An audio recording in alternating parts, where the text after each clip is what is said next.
Biden's Kyiv visit lifts spirits of war-weary Ukrainians. Kyiv, Ukraine. When Russian forces invaded Ukraine a year ago and sent millions fleeing Kyiv and other cities for safety, traffic jams in the capital spoke to the chaos and uncertainty gripping the nation. But on Monday, when the streets of the capital were snarled to the point of immobility, the traffic was a testament of sorts to the determination of Ukrainians who have returned to Kyiv to resume their lives, swelling its population to a level greater than before the war. And the clogged roads seemed a minor inconvenience given the cause President Biden was in town. Officially, today was the most pleasant many hours traffic jam on Kyiv streets in all the history of independence, said Serhiy Koshman, a 41-year-old business consultant. After so much hardship, so much trauma, he said, the visit of the American president was a moment to reflect on the past and be hopeful for the future. Mr. Koshman looked at a headline on his phone from a year ago predicting that Kyiv could fall in a matter of days. Then he pulled up a picture from Monday, showing Mr. Biden and his own president, Volodymyr Zelensky, embracing in the heart of the city. I even cried of happiness for it, he said. It's euphoric, something psychological. Mr. Biden's tour through Kyiv, a closely held secret until he arrived, started at the gilded halls of the Mariinsky Palace, the official residence of Mr. Zelensky. Then he traveled to St. Michael's Golden Domed Monastery, and finally to the United States Embassy before departing by train for Poland. With each stop, the shroud of secrecy surrounding his visit began to fall, and the excitement of Ukrainians grew. Since Russia invaded a year ago this week, Kyiv has played host to scores of prime ministers, presidents and world leaders. Hollywood stars have come to offer their support and global icons from the world of music have staged clandestine concerts deep in the capital's underground. But Mr. Biden's visit on Monday was unlike any that had come before. Central Kyiv was locked down, the streets closed to cars and hastily erected barriers blocking pedestrians. By early morning, social media was rife with rumors about a presidential visit, and Ukrainian officials hinted that a historic event was underway. By the time Mr. Biden stood outside St. Michael's with Mr. Zelensky, camera crews were positioned in the distance to capture the scene. Images of Mr. Biden and Mr. Zelensky strolling in the sunshine were soon playing on a loop across Ukrainian television channels.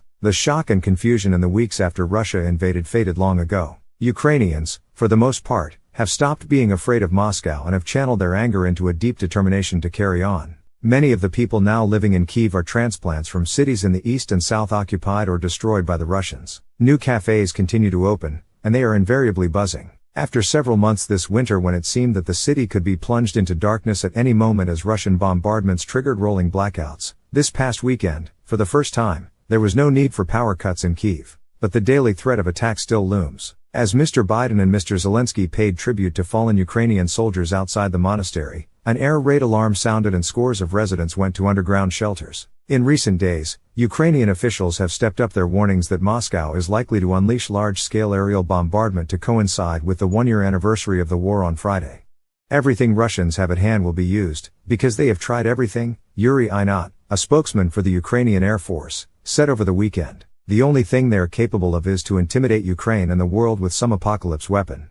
In the metro station under Kyiv's Independence Square, Victoria Sulima, 23, was taking shelter. Ms. Sulima had been preparing to shoot a dance video when the alarm sounded. She and her friends were cautious, but not frightened. Even as they waited for the all-clear signal, they applied makeup so that when they went back outside, they would be ready to dance. Mr.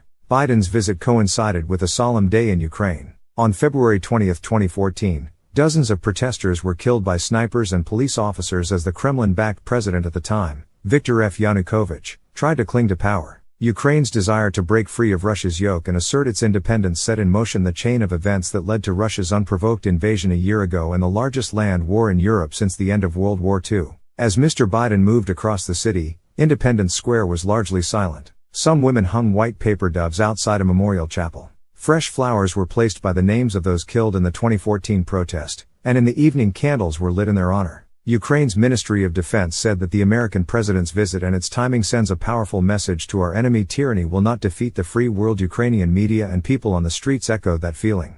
Biden said in Kyiv that Putin's war of conquest is failing. Read a headline in Ukrainska Pravda. Months of punishing missile bombardment have failed to break the nation's resolve. And even as fighting raged across eastern and southern Ukraine, Mr. Biden's pledge of more military assistance gave this war-weary nation confidence. Whatever Moscow may have planned in the coming days, months or years, Ukrainian residents and officials alike said the support of the United States meant brighter days lie ahead. For months, St. Michael's had been forced to keep its monuments in the dark to conserve power. As night fell on Monday and Mr. Biden made his way toward the Polish border, The lights came on to light up on the monastery.